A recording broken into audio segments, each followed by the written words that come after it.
조합제TV 시청자 여러분 안녕하십니까.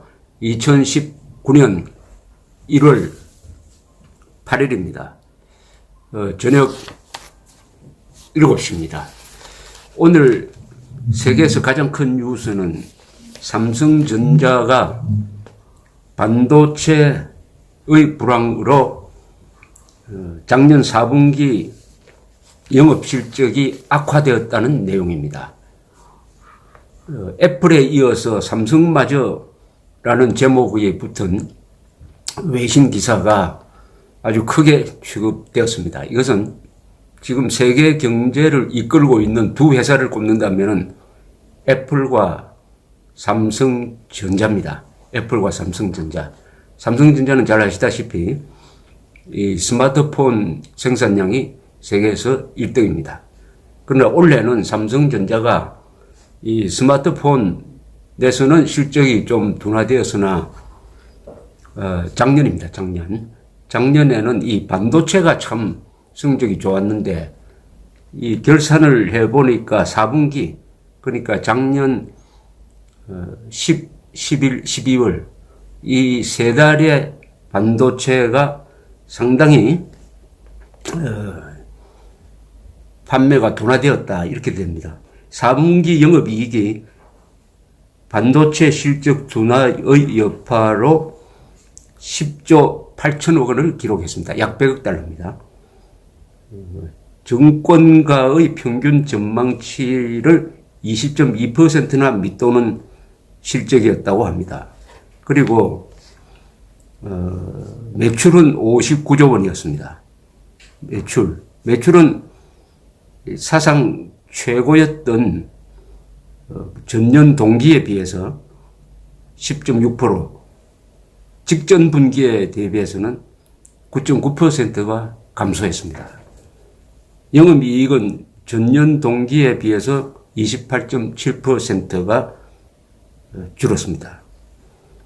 이렇게 해가지고 지금 한국 경제를 이끌었던 삼성전자와 반도체가 올해 들어와서는 상당히 어려울 것 같다.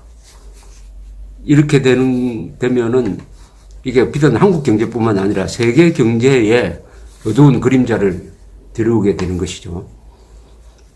세계에서 가장 큰 제조업체를 꼽으면은 매출액 순위로 뭐 여러 왔다 갔다 합니다만은 보통 애플, 토요타, 폭스바겐 그리고 삼성 이 4대 회사가 서로 왔다 갔다 합니다.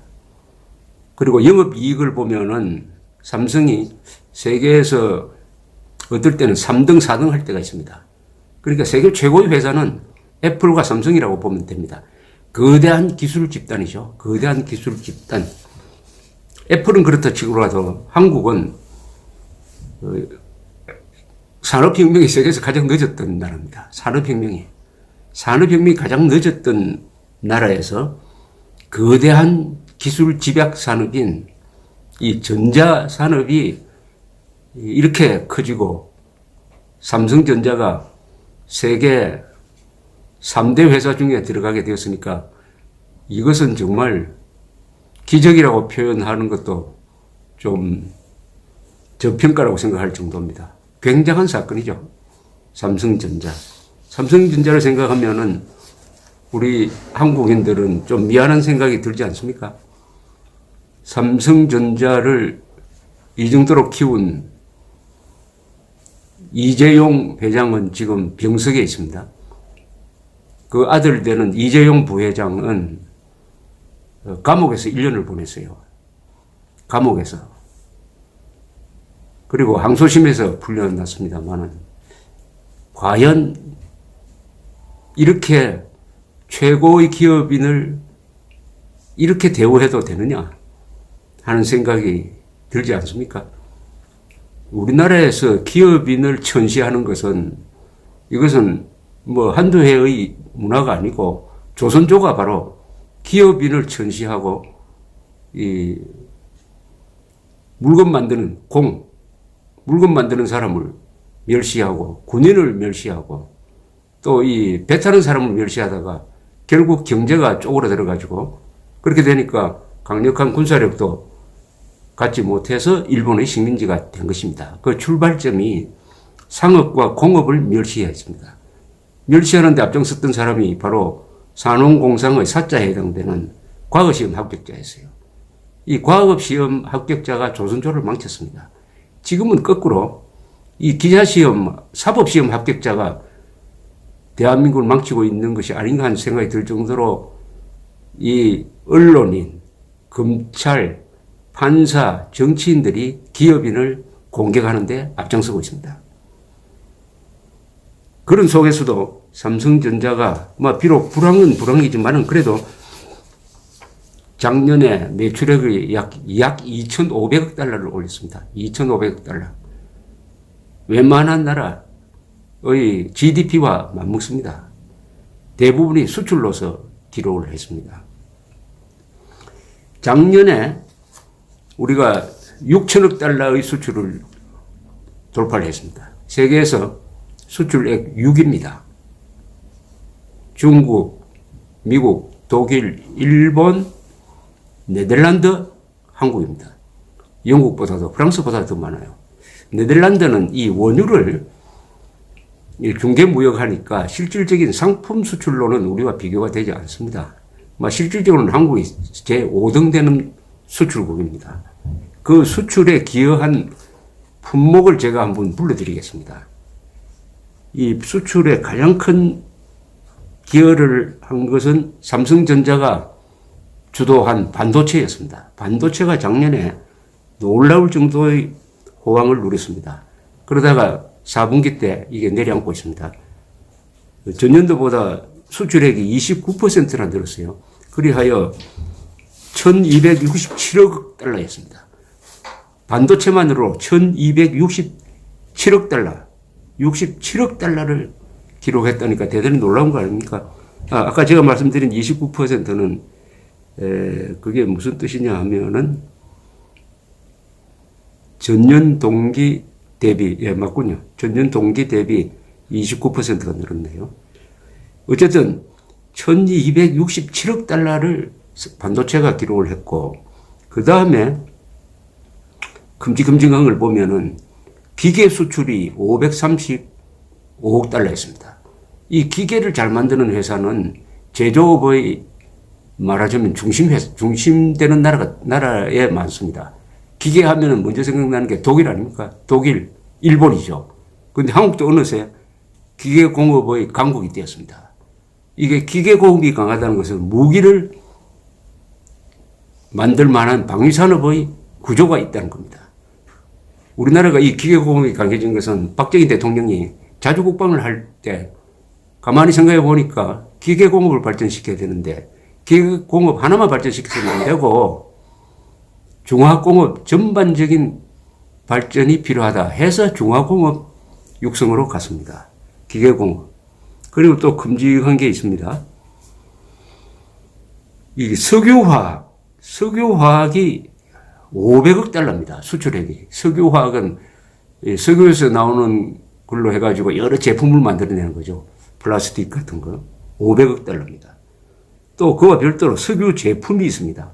석유 제품은 석유를 분류를 하면은 아스팔트도 나오고 등유, 그 다음에 디젤류 등등 나오는데 이걸 이야기합니다. 그게 벌써 수출이 467억 달러입니다. 우리는 원유를 수입을 해가지고 이걸 정제를 해가지고 석유 제품, 석유 화학 제품으로 판다는 겁니다. 이 석유 화학 합치면은 약 1,000억 달러입니다. 이 석유 화학은 또 언제 발전이 됐느냐? 1970년대 후반에 박정희 대통령이 유신 체제 하에서 요걸 먹어가면서도 발전시킨 중화공업 6대 중점 사업에 석유화학이 들어갔습니다. 그러니까 조선 자동차, 석유화학, 그 다음에 제철, 그 다음에 비철금속 기계, 전자 이렇게 돼 있었죠. 그때 육성 발전시킨 게 지금 대한민국의 수출 산업의 핵심 역할을 하고 있다는 것을 지금 제가 말씀드리고 있습니다. 그 다음에 디스플레이 요새 전자산업이 발전하니까 특히 휴대폰 같은데 디스플레이 이게 246억 달러를 수출을 했습니다. 자동차는 작년에 조금 불황이었다고 하지만은 그래도 400억 달러 수출하고 이 자동차 부품이 또 230억 달러가 수출이 되었습니다. 컴퓨터 100억 달러, 철강 제품도 339억 달러 수출. 무슨 통신기기, 휴대폰인데 이게 조금 작년에 171억 달러 수출로서 좀 불황이었습니다. 이런 걸 다 종합해 보면은 작년 수출의 약 77%, 78%를, 쉽게 말하면 약 80%를 차지하는 게 13개 품목입니다. 이 13개 품목이 추적해 보면은 다 박정희 정권 그리고 전두환 정권 때 발전된 산업입니다. 여기서 중화학공업 플러스 이 통신산업, IT죠. IT 산업, 전자, 이 반도체, 디스플레이, 컴퓨터. 이것은 전두환 대통령이 1980년대에 이 부분에 집중 투자를 했습니다. 연세 드신 분들은 기억나실 겁니다만은 80년대까지도, 초까지도 백색 전화, 청색 전화 이런 게 있었습니다. 그만큼 전화 놓기가 힘들었어요. 그 문제를 해결하기 위해서 이 전전자교환기, TDX라고 합니다. TDX를 전두환 대통령의 결단에 의해서 투자를 많이 해가지고 TDX 기술을 우리가 개발합니다. 그것이 IT 기술을 확장시키는 핵심 거점이 되었습니다. 그걸 계기로 해가지고 당시 최신부 차관 장관을 지낸 분이 오명씨, 그 다음에 청와대 김재익 수석, 이분이 아웅산 테러로 돌아가신 분입니다. 이런 분들이 전두환 대통령을 설득을 해가지고 이 통신산업에 집중 투자를 했습니다. 이 R&D 투자를 많이 했습니다. 이것은 전두환 대통령이 직접 챙기는 겁니다. 이 과학기술은 어느 나라든지 대통령이 직접 챙겨야 됩니다. 과학기술자들은 이 로비 능력이 없어요. 정치력이 없습니다. 그러니까 대통령이 뒷받침하지 않으면 안 됩니다. 바로 드골 대통령이 프랑스의 과학기술을 발전시킨 것처럼 박정희 그리고 전두환 대통령이 이분들이 육사를 다니고 또 전두환 대통령은 대구 공고 출신이니까 엔지니어에 대한 호감을 갖고 있었어요. 박정희 대통령은 중화공업건설, 전두환 대통령은 전자산업 등 IT 산업의 기반을 만들었다. 두 분의 노력에 의해서 6천억 달러를 넘는 수출 강국, 수출 대국이 되었고, 그 맨 선두에 있던 삼성전자가 이렇게 열심히 뛰었는데, 그러나 삼성전자 가만히 내버려두면은 반도체 불황, 이거 충분히 극복할 수 있습니다. 문제는 언론, 정치권, 검사, 판사들, NGO에서 터집 잡고 간섭하고 하지 않으면 됩니다. 가만히 내버려두면 됩니다. 삼성전자는 괴물과 같은 회사입니다. 괴물과 같은 회사입니다. 이재용 씨가 수갑 차고 감옥에 가고 수위 있고 재판정에 나오는 그런 모습 보이지 않으면은 원래 또 삼성전자는 어디서든지 살 길을 찾아가지고 다시 일어설 것이라고 생각을 합니다. 이 기회에 삼성전자, 박정희, 전두환, 삼성전자라면 이병철, 이건희, 이재용, 이 5분들을 잊지 않아야 합니다. 이 5분들의 고마움을 잊지 않아야 우리가 이 불황을 이길 수 있다고 생각합니다. 고마움을 모르고 공짜 좋아하는 이 좌파 정권이 삼성전자, 전두환, 박정희, 이병철, 이건희, 이재용 이 5사람에 대해서 생각을 좀 바꿨으면 합니다. 감사합니다.